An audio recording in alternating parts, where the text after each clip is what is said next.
I want to start by thanking you for being willing to participate in the Global Feminisms Project today. As we discussed, we'll spend about an hour talking about your personal history, and then we'll move on to discuss the work that you're doing now. I know you're probably more used to talking about the collective work of the women's movement, but I'd like to ask you to start with your own beginning and tell us first a little bit about your personal history. Can you tell me some of your earliest memories, what your childhood was like, your family? Now, you're probably more used to talking about the organization and the women's movement, but I'd like to ask you to start with your own beginning and tell us first a little bit about your personal history. Sé que está más acostumbrada de hablar de trabajo en colectivo y con la organización, pero quiero empezar a preguntarte sobre tu historia, tu niñez, tus primeras memorias. Can you tell me some of your earliest memories, what your childhood was like? Sí, me pueden contar un poco de tu primera memoria, de cómo era tu niñez, Your family. tu familia. Well, let's start with the fact that I was born into a family with a father who had communist ideas or sympathies, communist sympathies. My mother was a housewife, but an avid reader, particularly of political and health issues. She read a lot about health. And, well, I am the only daughter in the family, in my father's family. We are 5 siblings, 4 brothers and me. I was my mother's first pregnancy, along with a twin brother. I'm a twin brother. I have a twin brother. Yeah, it was a pregnancy that, well, my mother tells me that I weighed 8.5 pounds and my brother 9.5. And I would say, oh. I asked her how she was able to handle that much weight. And in her first pregnancy, it's terrible. At least that's what I think. And she says, no. I would still walk about the house and do housework, and she'd like to plant, and she says she didn't feel bad because of the weight. It wasn't until the 8th and 9th month that my dad would pitch in more because the weight was a bit too much for her. What can I say about my family? Well, my father was an orphan. He'd lost his mother and father. His mother died during labor. He never met his mother. And why do I tell you about my father's history? Well, because it has a lot to do with the story of my life. One carries along not just the genes, biologically, but also the history, the historic memory of oneself and one's body. My father studied in a school run by monks, and he was not able to continue on his studies into the university like his older brother, who is now a historian of Nicaragua. He's also a very well-known poet, avant-garde. He studied in France, and he was the eldest, and their father died while he was away in France, so he came back. My mother, she had 9 siblings. There were 2 boys and 7 girls. And in my father's family, there were 5 siblings, 1 girl and 4 boys, just like our family. Ever since I was a little girl, they would call me, since I was the only girl, you are the queen of the house. But it turns out that the queen of the house would be sent to wash dishes, fold her clothes, make her bed, and I would say, queens don't work, I would tell my father. Why do you make me work if I'm the queen of the house? So he would tell me, well, modern queens have to know how to do it all. They have to study, they have to do different things. In our immediate family, my father's family was very close. He had us exiled. We were exiled. He was anti-Somoza, and so he took us with him. And we were in Honduras, and we were in El Salvador. You know, wherever he went with all his children and my mother. You know, it was incredible. So I grew up in a political world. In my family, for example, my father had communist socialist sympathies, like I told you, but I had an uncle who was a conservative. He was a congressman, and he was one of the congressmen who were called diputados zancudos because they made pacts with Somoza. And I had another uncle, the one who studied in France, who sympathized with fascism, with Hitler. And my aunt, who was a teacher. So there were always discussions about literature, about politics. And I was very young, and I would sit there, and they wouldn't say, "Go away, little girl." So I was there and listened to everything. So what I mean to say is that I believe that this type of family with these conversations every afternoon after work, where we would sit down for lunch all together, my father's siblings, my cousins, everyone, they were incredible conversations because there were huge contradictions, don't you think? I studied at a religious school. And so I was educated, let's say that, well, my first contact with religion was when I went to school. It was a bit strange because at home we would have conversations. My father did not believe in Mary's virginity. He questioned her virginity, and I would hear that. But my aunt defended Mary's virginity. So I was raised in this world of great contradictions of ideas, and they filled me with a lot of questions. I remember when we returned to Nicaragua, we moved to a neighborhood called San Sebastián, which was a strong working class neighborhood where people were also anti-Somoza, although there were some pro-Somoza people there too. This is where the first large protests against Somoza took place during elections, and I would sit on the sidewalk in front of my house to watch all the election movement. And I very much wanted to go and vote against Somoza, but of course I couldn't vote because I was underage. And that was the first time. What year was that? That was about 1967, around then. And what year were you born? I was born in 48. I'm going to be 63 years old this coming July 24th. Pretty old. Time has passed by me quickly. But that was where I saw for the first time how one of Somoza's guards killed a man. It was a tall man. He was from our neighborhood, and he was part of the opposition. And this event impacted me profoundly because the man was running, and his friend was also running with him, and two guards were chasing them. So then the tall friend, in an attempt to prevent his shorter friend from being captured, stuck out his leg and tripped one of the guards. The guard fell to the ground and then stood up furious and shot him with a thin bullet.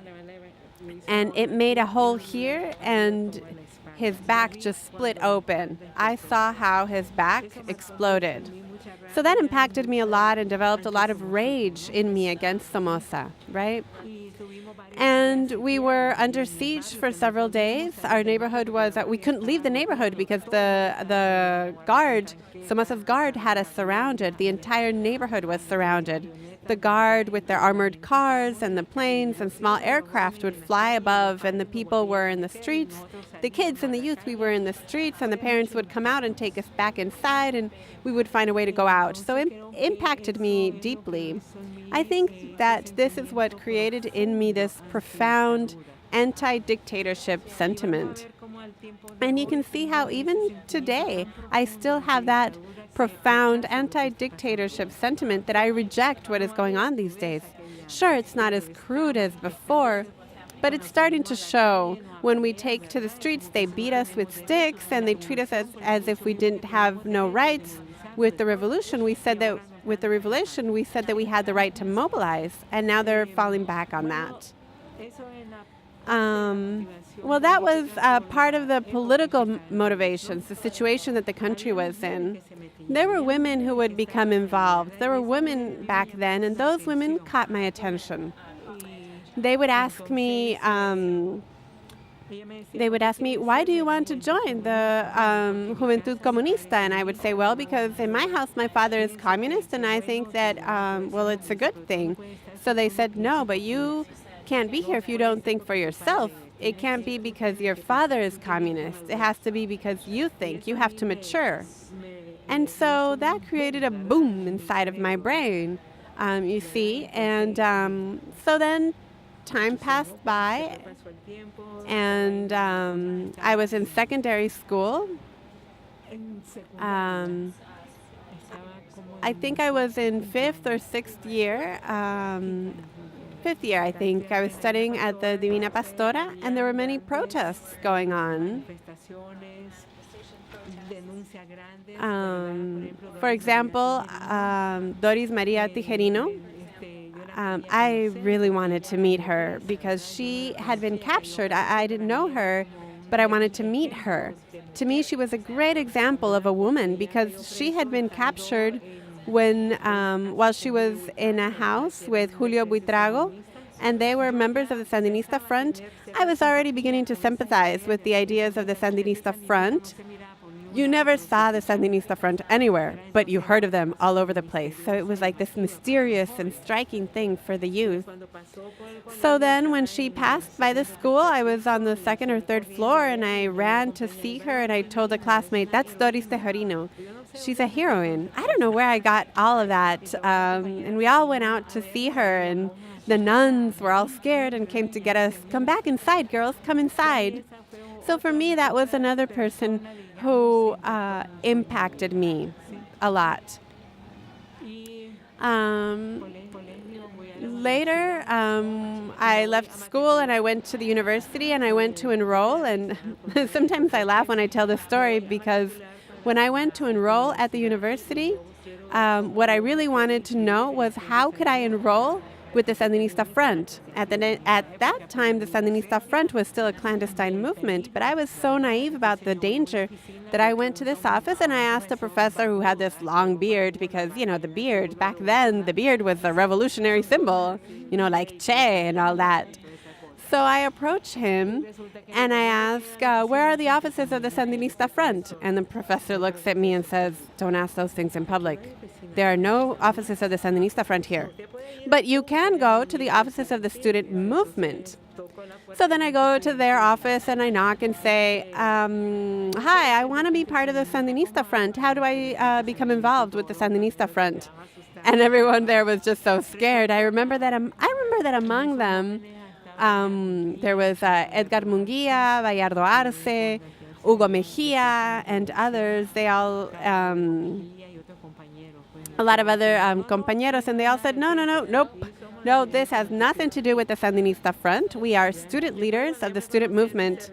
Later, when they got to know me, they laughed at me and they said, you are crazy. How could you walk into our office asking if you could join the Sandinista Front when it was still a clandestine movement? So I eventually found out how it all worked, and I was there.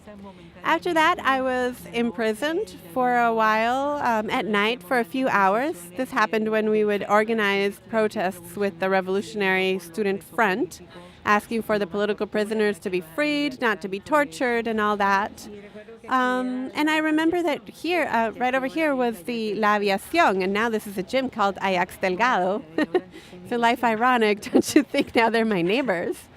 But I was imprisoned here many times, but I was never imprisoned for 3, 4, 5 months. No, never like that. It was 2 or 3 days, and then the rectors of the university would come and ask for us to be freed, saying that we were young and all, and so we would always be freed. What did you study at the university? That year I was in basic. That was like basic year. It's when you first get into the university, and it's like a preparatory year at the university. I became more involved in political life of the Revolutionary Student Front. We would go to the factories and we went to the barrios to hand out flyers from the Sandinista Front. We'd have meetings in the barrios, and then people began to collaborate with us. They'd let us know when the Guardia was coming, and we would hide in the churches or in someone's house. After that, before the triumph of the revolution, I had to choose to go into a self-imposed exile. I already had a son. It was a son born out of the romance with someone in the revolutionary groups. I had met a young man from Guatemala who had studied in Czechoslovakia, and he was a physicist mathematician. And we fell in love, student love. He was already a professor, and I was a student, but he was not my professor. We fell in love, and soon afterwards I became pregnant at the age of 24. Why do I mention my age, 24 years old? My mother had me at 28, which was very strange because back then women became pregnant very, very young. But my mother married and she got pregnant at 28. So I come from a household with a mother who was a little more not as young as a mother. Although you might say that 24 years old is young, sure, but in Nicaraguan context, they would say, what happened? You're not going to have kids, you're not going to get married. There's a lot of social pressure. But I decided, as I said before, on a self-imposed exile, and I spoke with the comrades from the Sandinista Front because I was feeling a lot of pressure and I was very scared. I was terrified. I wanted to go up into the mountains and they wouldn't take us into the mountains. There was work to do in the city. And when I was in Sweden, we began to strengthen the committee in solidarity with the struggles of the people of Nicaragua. We were there working hard, and we were able to get Olof Palme to be the honorary president of the Committee of Solidarity, as well as some other Swedish personalities who were social democrats. We did a lot of work at the European level. We organized solidarity conferences. And after the triumph of the revolution, I decided to come back. They asked me to stay and help out with the embassy, but I decided not to. I didn't want to stay. I came back and became involved, and I really wanted to work with the land reform. I took intensive courses to learn more about land reform throughout the world, in China, in France, Chile, Guatemala, Krakow. In the early 80s? Yes, at beginnings of the 80s, because I came back in November of 79. I came back when they were doing the first massive public tribute to Carlos Fonseca Amador, and I joined that tribute. I got off the plane and I joined. So then we began working on the land reform training. I was made responsible for training at the Institute in Ciudad Rivas. I applied to work in Rivas, and it was quite an odyssey.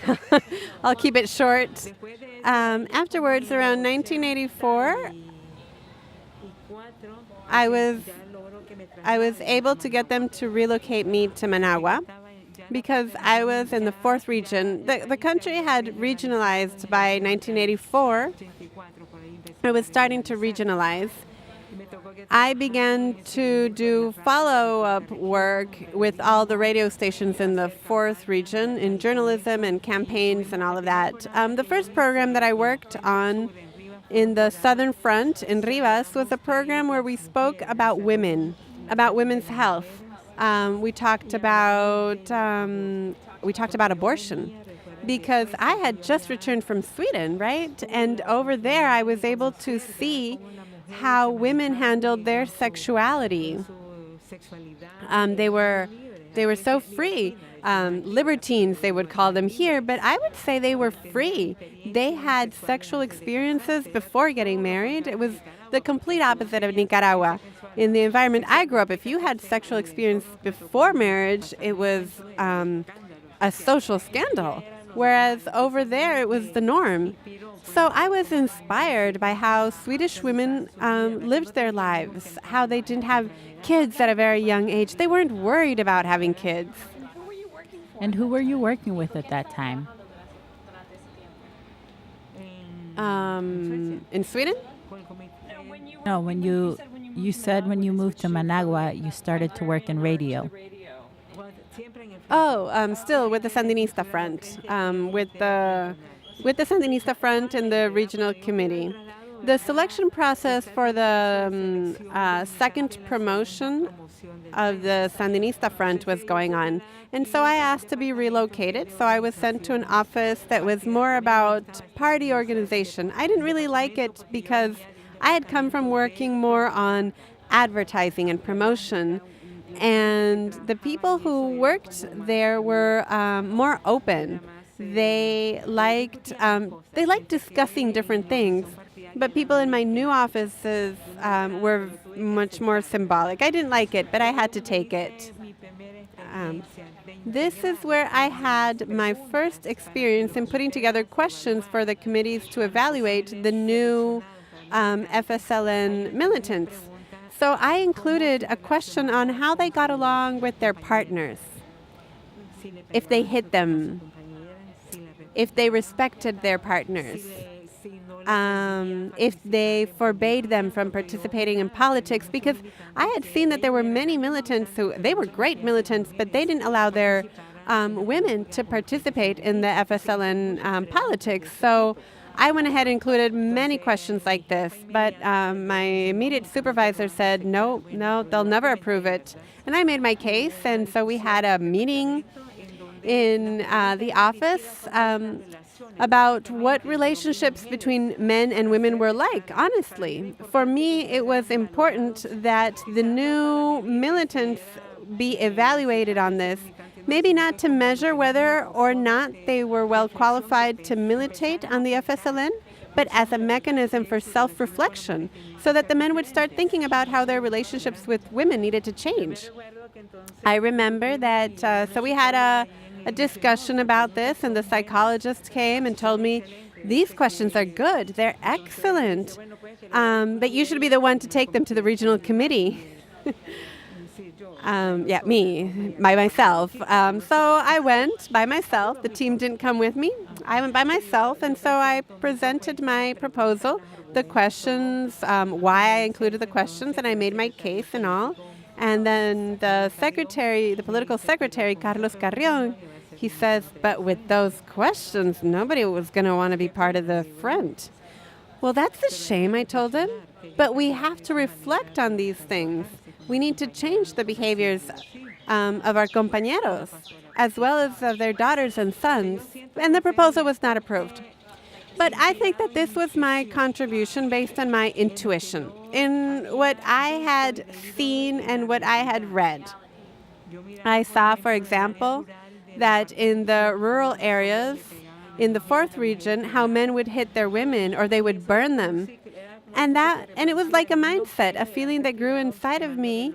And if they walked too far away from the house, they were reprimanded by having their feet burned. Or little girls would have their private parts scalded if they wet themselves. So this also had an impact on me. How could there be so much cruelty in a relationship? So all those things that I had seen, I wanted to ask questions about. Well, after that, there's a compañera that I want to mention, Rosemary Vega. She was political secretary in Managua, and she had been my supervisor when I worked in Rivas in the office of marketing. The FSLN named her to be coordinator for AMLAE in Managua. The FSLN said she would be the coordinator for all the people's movements, as they would call them back then. So she called me and she asked me if I wanted to work with her, right? To work with her. Were you already a member of MLi? That year, she brought me in in 1986 or 87. She asked me to join. I loved working with her because she was very open-minded. We talked a lot. We had long conversations. Sometimes we agreed and other times we didn't. But she was a woman with whom I could have a conversation with. Can you tell us briefly for viewers outside what MLi means?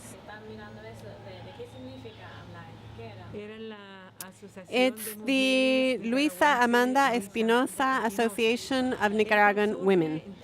This organization was born out of the triumph of the revolution because before that there was an organization called Association of Women Concerned with the National Crisis. So when the revolution triumphed, they renamed it, and they named it after a woman who was a martyr of the revolution. And this was all in Managua. So then they asked me to create a training plan for the leaders of MLi and to see how the leaders could then replicate this in the barrios.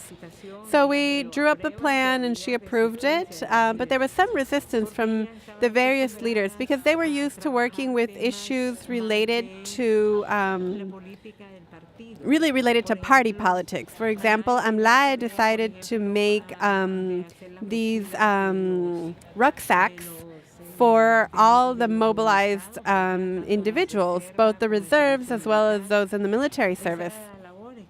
So this was the work that MLi would do. So we would say, but we need to transform it so that it does more work related to the politics of women's rights and to have its own politics, independent from the party, because times have changed. And there were big contradictions because of that. There was a lot of resistance, and there were changes at the leadership level in many of the regions of Managua, and they gave me the 5th district. So I was responsible for the 5th district. And there was work to do there, more with Mothers of Martyrs, but there was nothing going on with what really that really worked on issues regarding women, and it was difficult because there was a lot of labor-related resistance.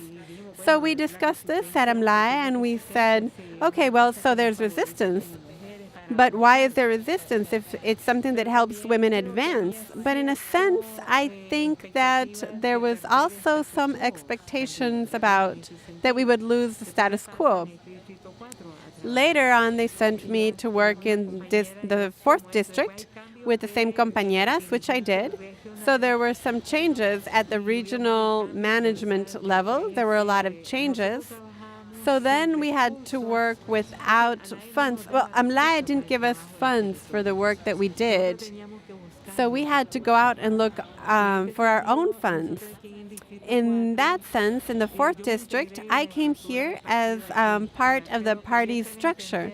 But I wanted to make it clear that I didn't have to work according to party lines out here, but rather that we had to have our own lines and that we wanted to integrate them into those of the party, but at the same time remaining faithful to our own lines of action, which were to benefit women.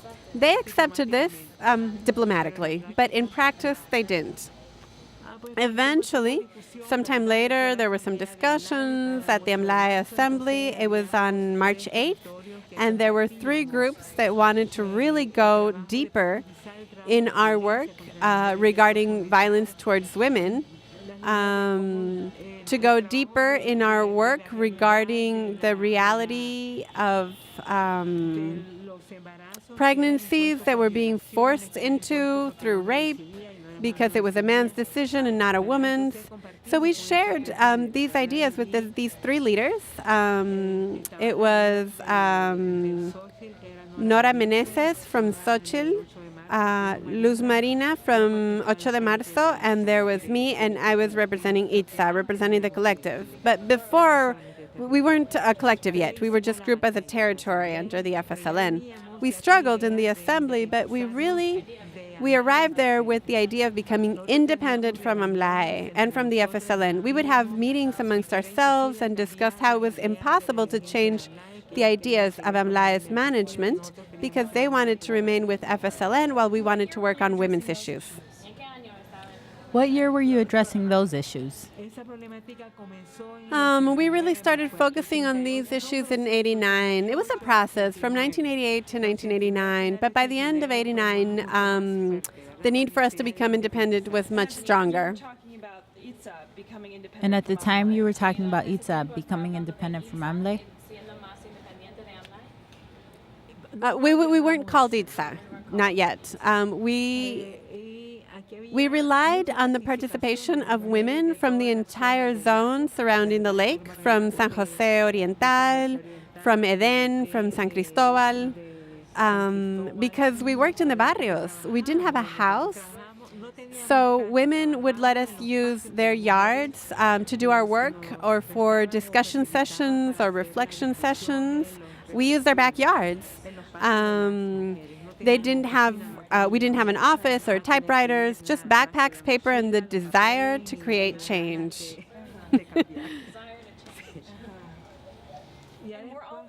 And were all these women members of MLibrary? Well, MLibrary was the only women's organization that came out of the revolution. So any woman who wanted to work for the revolution had to be a part of MLibrary. Many of us opted to work with the FSLN. We were inside the party. But we learned that there were also organizations that shared our thoughts of autonomy.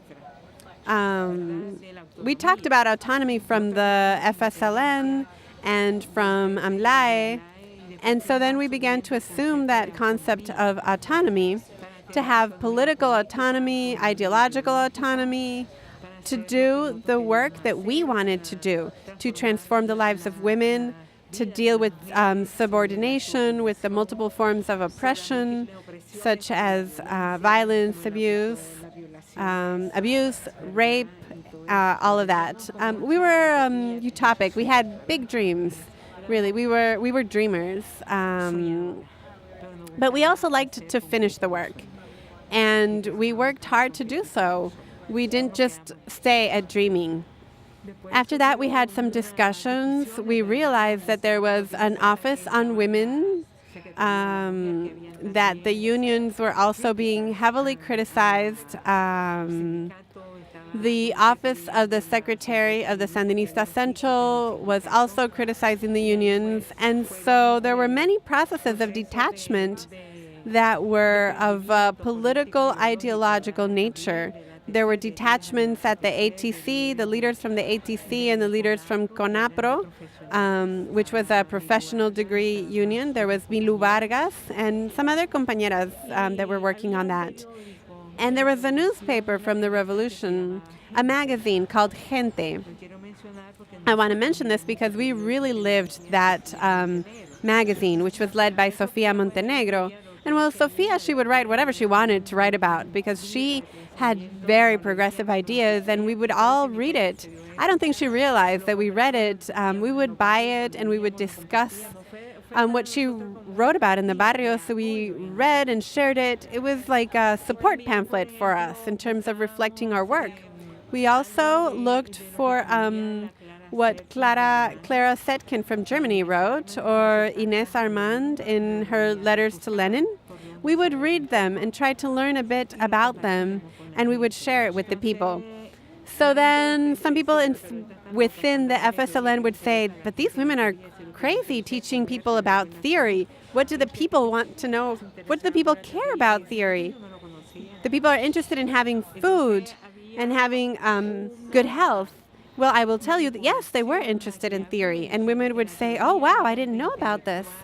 So there was this Machiavellian manipulation thing going on that said that theory is something for intellectuals and whatnot. And we would say, no, theory is born out of reality. It takes from reality and converts it into theory.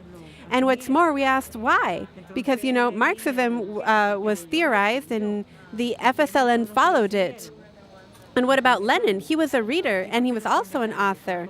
And who then made the decisions? Because he was a proletariat. And why the proletariat? Because his ideas reached them. His ideas had something to do with their lives. Labor exploitation. Later on with feminism, it was a European feminist who theorized. And sure, they were highly educated, but their writings also feed our reflections, which is what happens in my life. So what we did is to break down these stereotypes that theory is for intellectuals, just like that. After that, we had our first cry for autonomy when we were getting ready for the festival of the 52%. This was the first festival of the 52%, where we said, we women, we're 52% of the population. We want to be free. We want to be autonomous. We don't want violence. We don't want prejudiced sexuality. There were many outlets for expression, and we were there organizing, participating, and celebrating that we had received autonomy. After that, we had a meeting which we called, after a big discussion, we called it United in Diversity. Others had suggested other names such as autonomous and leaders and so on, but United in our diversity was what stuck. And people from MLibrary participated in this too, so there was a little... you can say that they pushed the FSLN's ideas quite a bit. And that's where the networks form. You know, the networks came out of that. The network of Women Against Violence, network of sexuality, the one for health, the network for economy. About 6 or 7 networks in all. Of all of those, the only ones that remain are the network of Women Against Violence and the health network out of all those networks. So then what can I say? So the autonomy, we translated that to the people by establishing ourselves as nonpartisan and secular, that the organization does not have any religious beliefs. We are secular, and we explained what secularism is, and that each person can have their own individual religious beliefs, but the organization's policies are secular. We are nonpartisan because we do not answer to any party. We are feminists because we recognize ourselves as feminists, as women. We want to have a different power. We want to change the relationship, power relationships between men and women, and then between adult women and young women, because the debacle became deeper as we went on. So in that way, we opened during those first years. We never had leadership meetings. What we did with our hearts and with our convention for our people. We felt more like a movement. After that, it turned out that in order to request official funds, we had to have legal status. So if we began debating if we want to have legal status or did we want to remain as a movement, because we needed funds to be able to work, because our staff, we didn't have any money for our life expenses. For example, we had workshops in the factories, and they would give us clothes. This was at Tricotextil. And the women leaders at Tricotextil would say, we'll trade. You train us, and we'll give us clothes. And we would distribute the clothes, but we couldn't keep on living that way. Another example was the metallurgy workers. There was a house that was abandoned in Hilario Sanchez's neighborhood. That was our first house. It was a house that had been confiscated. So we went to the FSLN regional committee and asked, are you interested in this house? Are you going to use it? They said, no. Can we use it? They said, yes. So then we took it, and the metallurgy workers donated the iron railings. They donated a few iron chairs with these like sharp edges of the chairs that would tear our clothes. So they came in and they would sand them down. Meanwhile, we provided them with training. It was a lot of feeling of solidarity, but we really couldn't go on living like that. And who were you working for then? When we broke away from MLibrary during the assembly of the 8th of March, we still worked for MLibrary in '89, but MLibrary did not provide us with any resources, nothing. They would mention about the women's house, but we did not even have a house. We didn't have an office, we didn't have a typing machine. We would tape papers together to make large posters. All the materials for the workshops we would make by hand. So then some of us wanted to get better working conditions and to at least have money for food. And that's how we ended up getting legal status. We submitted the paperwork in 1992, and our statutes were approved in 1992. And in 94, we had everything in place, and we got legal status. And we began to work on small projects. We had a small project worth $500. This was our first project that we conducted by ourselves. We were able to stretch out those $500, I don't know how many months. After that, we began to gain more experience, and we would see that we had to do more. But we couldn't go on working in this manner. There was so much to do and so much work to be done and not enough funds. And we would sometimes go days working with women's workshops, no food, no money. It was very hard. So we began to solicit funds. And for example, there was an organization, a Dutch organization that met us and gave us money. And the Wisconsin committee would send us $1,000 donation each year. It came through an anonymous donor. We never found out who that was, but we were very grateful. We are still extremely, extremely grateful today because those $1,000, we would do magic with it in 1 year. Later, we became more consolidated. We began to identify ourselves as a group. And we spoke up. We spoke up to join the Network of Women Against Violence, to be part of that network, and the feminist movement too. And we grew and took more interest to issues related to women. We questioned the power of the patriarchs that politicians had. We claimed that politicians were the main abusers of women, that congressmen did not legislate in the best interest of women, but rather against women's interests. We began to publicly question those in power. We organized large mobilizations to demand the National Assembly to create laws that would penalize violence against women. The law was not approved in that dimension, but one part of it, domestic violence, which was already included in the penal code, but at the time it didn't have the same weight as it did in the new law. And still today, we are still trying to get a law that would penalize violence, criminalize violence towards women. We are working on it, and we're waiting to see how, if it's approved and what will remain of those two proposals that the Network of Women Against Violence and other organizations have contributed. We're waiting.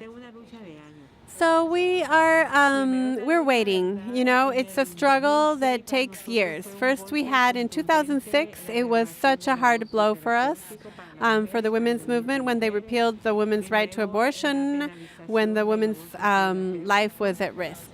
Following that, the criminalization of abortion in these cases, because they were closing the door for women to try to save their own lives. How could this state be so brutal as to infringe our rights as women, which had been in our Constitution since 1856, thanks to a liberal president with a progressive mind? Not like today's liberals, where you can't see the difference between, whether, if they belong to one party or another. So that was a huge blow to us, and we took to the streets, and we went to the Inter-American Court, and even so, we still have not been able to reinstate that law. And so many women are dying because they don't have the opportunity to save their own lives. So many women and little girls are raped and are forced to go through with a pregnancy that is a result of rape. Girls who do not want to get pregnant or have that baby and who cannot understand why they don't have the right to stay in school. So many girls are asked to leave school. There's such a lack of sensitivity. These are girls who do not receive any type of specialized attention from the Ministry of Health for the special circumstances they are in. And so it seems like the patriarchal powers close ranks against the sexual and reproductive rights of women. We have many cases in Somoto that we are able to establish a shelter for women victims of domestic violence in the Department of Madrid. And it's the only shelter and only organization that is active in the defense of women's rights. We do this with support from ACSUR and funds from the Spanish Agency for International Development Cooperation.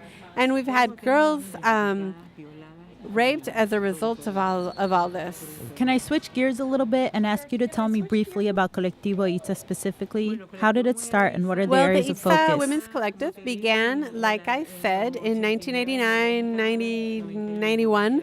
We were several groups of women from the barrios, and we decided to work as a collective, to work with women. And then we went on to, there are founders, and there's many of the founders are women that still continue to live in the barrios. Afterwards, we incorporated other compañeras who worked in different grassroots movements and were very active women. There were two compañeras who were very active among the Christian grassroots groups, and we incorporated them, and they took our approach in terms of the rights of women and autonomy. So they began to work with us, and after that the collective began to feel that we were starting to voice many of our demands to the state, and the state did not respond. For example, we started to see how we could obtain an office to support the women from a legal perspective, and later how to demand access to health care. We later added the access to health care component. However, the area that we first worked out well was education. The area of education that we later renamed Area of Feminist Training and Community Organization. But we decided to do this in order to clearly outline the areas that the collective worked in. Because you see, in the beginning, we became involved in everything, and we couldn't do that. We had to divide our work and decide who will take care of what and how many people she will need. So that's how we reorganized.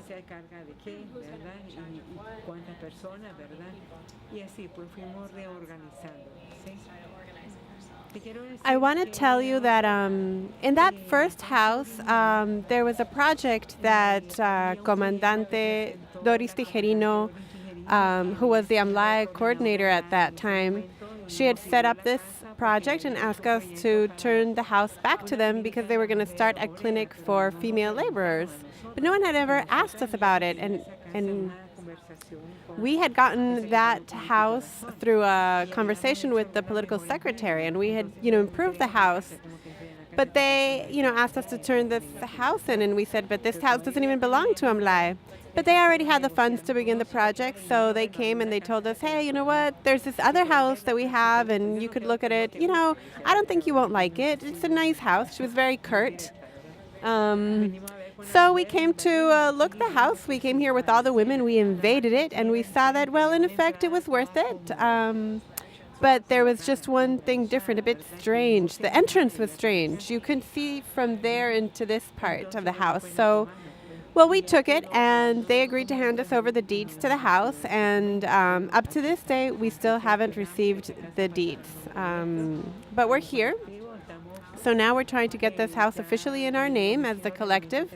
We're already working with the zoning office, and they have agreed that, yes, this house belongs to us, but they still had to look into it because the area is larger than 100 meters, and they have to see if we have to pay because it's over 100 meters. But that's still in the works. In the meantime, we are still working here. We have ownership rights. Of that, we are certain. And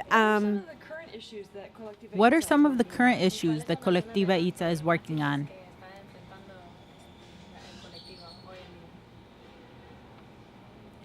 We're like at the beginning, at the very bottom, We have serious funding limitations because in Nicaragua the cooperation has left due to the political development of the country, all of the democratic institutionalism, and also because some donors have prioritized other parts of the world. So we at Itza are short on funds, but not just Itza.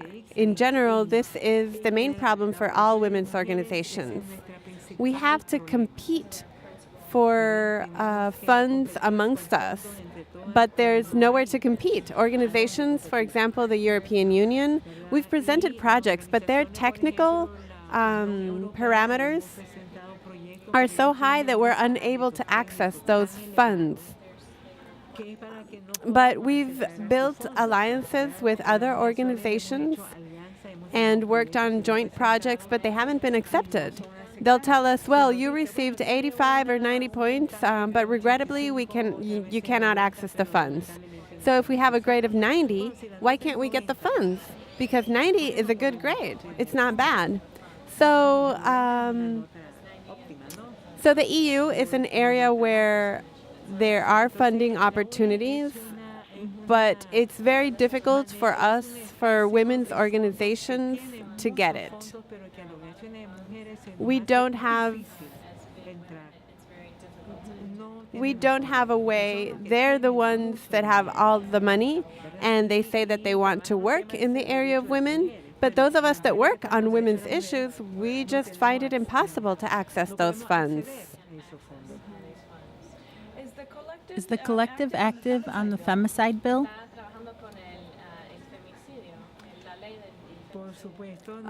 Of course. We joined with 18 other organizations in the Maria Elena Cuadra movement to work on a proposal for a new law, because we had been asking for a new law since 1994, and it passed only as covering domestic violence. So now we're waiting and working. We're also working with the Network of Women, which was also active in both proposals. They took that proposal to the Supreme Court. It was Dr. Piedad, Judge. Can you tell me how the femicide law is different from the family violence law from the 90s? Well, the law against domestic violence is actually an article within the Penal Code. So the main definition of it is that it is violence within the family. And so it does not reflect the power dynamics between men and women in the way we want it, in a law against violence toward women and against femicide, because femicide is a product of those power dynamics, and that control that men have, when they feel that they lose control, that's when they kill, they murder women. That's the biggest difference. So what's going to happen? We're waiting to see what the law will look like. We're demanding that they go back and include all the contributions that the various organizations have given them, and that the law be reoriented, because it is really a pressing issue. Every day in the newspapers, they report women being killed by men. Yesterday, there was a story on the radio and in the papers about a woman who was killed in Ciudad Sandino by her partner just because another man had walked by the house and asked for some water. So the woman gave this man some water. Her partner saw this and said, "This is how I wanted to catch you," and killed her. Killed her because she gave a glass of water to another man to drink, and because he suspects of every man who walks by. Likewise, the day before in Chontales, a woman was beaten to death with a hammer. So you see, day after day, we hear of these cases, and in these last months, the killings of women have been even crueler. So we really need our legislators to stop playing politics when it comes to this law, because that's what always happened. It's what happened with abortion to save the life of the mother. That was a process in which the FSLN negotiated with other parties, negotiated with the church, and they repealed the abortion law and they penalized it. So now we don't want that to happen. We don't want this law to be taken advantage of. We want it to be forceful so that we can respond with it and end all the femicides happening in the country. Every day, the killings of women are crueler. The rape of girls, for example, in the department of Madrid, where we have this shelter, it's a calamity the way that the girls are raped, because after they end up pregnant due to rape, the Ministry of Health forces them to breastfeed. How can the Ministry of Health force a girl who was raped and became pregnant to breastfeed when all she feels is a profound rejection? And it's not her fault. The rapist is the one responsible. So then they interrogate her and they ask, "But you are the child's mother." And she says, "But I don't want to be a mother." So you see, there's these great contradictions in this child's life. At this shelter, we have told her, you do not have to give birth. No one can force you to have this baby, and you can put it up for adoption. But this girl's mother is the one who has the authority to make decisions, and she decided she wanted to raise that child. And when this girl leaves the shelter, she's going to come face to face with this reality. With this particular girl, we were able to get her to continue her studies, but that's a very rare case. In general, girls who become pregnant after being raped don't go back to school. What does the government do? What does the Ministry of Education do with these girls? They exclude them and they expel them because they were raped and became pregnant. And all the while, the rapist goes free. The rapists, they're all out there free. So we're in a complete state of halt regarding the right to life, to live our own lives. So that is what we are focusing all our energy on, our struggle and our demands against all that, because those are very strong powers. And in a country that calls itself secular, it's a break from the Constitution to approve laws of a religious character.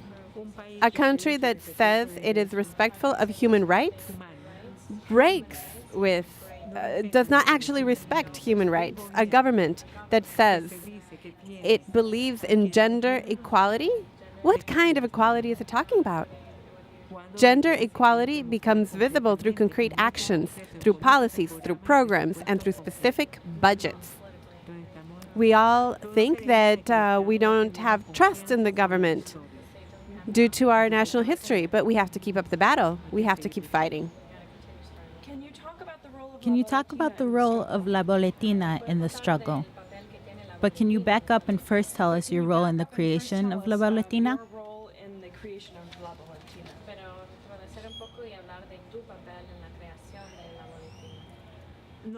No, I did not have a role in the creation of La Boletina. La Boletina is from, it's from Puntos de Encuentro. They are the ones who created it. What we do is we use it as a tool for reflection with the women in the barrios during the workshops, or to stimulate the women to read. The way it's written helps and encourages women to read. At Itza, we have produced other magazines. For example, we have a magazine or a newsletter. Our first newsletter is on the whole issue of abortion. And this was on purpose. It was a time when they were penalizing all abortions. It's a magazine that gives ideas, provides insights to women on why we are against the fact that abortion was penalized. We also question the role of the church. We have also produced another one about sexual abuse, where we have developed and reflected on the dynamics of sexual abuse. This magazine, or newsletter, has been used by teachers in the schools, by leaders, and by promotoras. This is a tool that even got us into some schools so that the teaching staff can learn about the dynamics of abuse, so they can detect it and they can refer, so they can help and assume some level of responsibility as members of an educational institution. We have another one, a very nice one that was very well received, and it's made its way all the way to Guatemala. They told us that they really liked it. This was a newsletter on the genesis of women's subordination. We were very subtle, and we called it The Dirty Trick History Played on Women. It's written a little bit like a story. It reads a little bit like Paquin, but with a lot of questioning, and it reflects on what life was like for primitive women collectively, and how later on, as time went by, women's bodies and lives become privatized. Then we see how the struggles of women have made history, And we reflect on that, and we reflect on the struggles. For example, the struggle for women's suffrage. What was that like? Also, the right to be a mother or to not be a mother. We're not required to become mothers just because we are biologically women and we have the capacity to become mothers, to reproduce. But it's a decision that belongs to each woman. So we incorporated this analysis in the story with drawings, very, very cute drawings. And that magazine, that newsletter, is a big source of pride for us because it took many years of hard work and we were able to produce something so concrete that is actually used. And it's used, we have a colleague that took it with her to Guatemala to use with the Mayan indigenous communities there, and they liked it a lot. They liked it. They identified with the drawings. They felt identified. Mm-hmm. I'd like to switch gears and ask you about I'd like to switch gears and ask you about the role of feminism in all these years of struggle for you. What does feminism mean to you? What does feminism mean to you? ¿Qué significa el feminismo para ti? Well, for me, it has meant how to question the power men have, to question the system. Yeah, the system. Yes, because these are the things you live through. It's a lifelong process. It's not something you start out with, but it evolves. You begin to think, to compare it to life, compare it to the policies of the country. So it's about questioning the whole established social order where men are the model, so to speak, of how it's done. They are the ones who have the power in the household and in the relationship. And so they dare to be abusive because the system guarantees that nothing will happen to them. So feminism breaks away from that traditional control of men over women. For me, it means a philosophy of liberation. A philosophy of liberation at a personal level, because that liberation, we don't see it there in other people. We see it at a personal level and also in women as a collective gender. That's why it's easier for us to voice all these actions with the other organizations, because we know that alone we could not do it, because the system is so very strong, so heavy. For me, for example, within feminism, I have been able to know many different feminist currents. And in Latin America, for example, feminism was born out of the leftist movements in Latin America. And now we are questioning the left. We say, within the autonomous women's movement, we say that we are the left. We are questioning power. We are questioning power dynamics.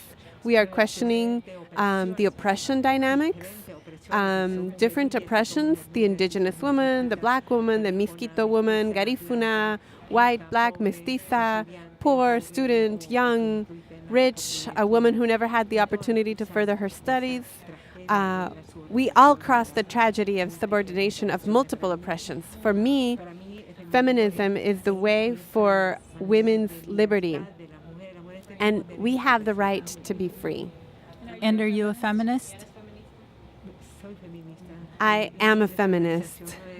In our organization, we see ourselves as feminists, that we are secular and nonpartisan. And we discuss this with all new staff so that they clearly understand our philosophy, but also that more than a philosophy, it is part of a philosophy that we delve into each day. A philosophy of life for women. Just like the Greek philosophers talked about philosophy, the feminists scrutinized philosophy and claimed that it belonged to men. In their mind, philosophy was all about the big Greek and French philosophers, but the lives of women were not within that philosophy. So the feminists are the ones who have rescued philosophy, and they are the ones that bring attention to the power dynamics, to bring attention to the oppression, bring attention to the health and sexual life of people. Not that imposed sexuality, sexual relations, children, motherhood. If you're a woman, this is the sexuality imposed on you by men. These women broke with this pattern of erotic sexuality. That's why I'm passionate about feminism, because it allowed me to think, feel, and make my sexual life freely in a conscious way also. Because in order to do this, it's important to be conscious about it. You've talked about how some national policies affect women's lives in Nicaragua. I'm also interested in your opinion about international policies, in particular neoliberal policies. Do you think they affect women in Nicaragua? También me interesa tu opinión sobre políticas internacionales, In particular, neoliberal policies particularmente políticas affect women in Nicaragua. piensa que afectan a las mujeres en Nicaragua. Obviously, they affect them because when we talk about gender policies, for example, it's always done from the machista point of view. And they see us women not in the way we want to feel and see ourselves. The vision that they have is one that sustains subordination. They sell it as They sell it as a great opportunity for women. But we don't want opportunities. We want to transform the power dynamics between men and women. We want reforms, right? For example, when they're talking about gender and development, what? What is that? We don't want that. But what happens when both women and men work? How is the money he earns spent, and how is the money she earns spent? How is the money managed in a relationship? Do the women set some money aside for their own entertainment and health care? At least in Nicaragua, the answer is no. But men, they do set aside money that is for their entertainment. The money women earn goes to cover family expenses, but not to, because if she begins to use her own money for her own recreation, the man says, oh, she likes to wear makeup. Or, and then they're questioned for wanting to wear makeup. Or other people will say, it's so terrible that they leave their children alone. Yes, well, but what about all the men who abandon their children? This country is made up of children of men who abandoned them. Children who are raised only by women. So where are the population policies in this country? Where are the so-called gender policies? This country has a long history in which women take on all responsibilities for raising the children. We are not the only ones who should be raising them. Some men are waking up and getting involved. Some men are becoming conscious of this. But systematically, the situation persists for women.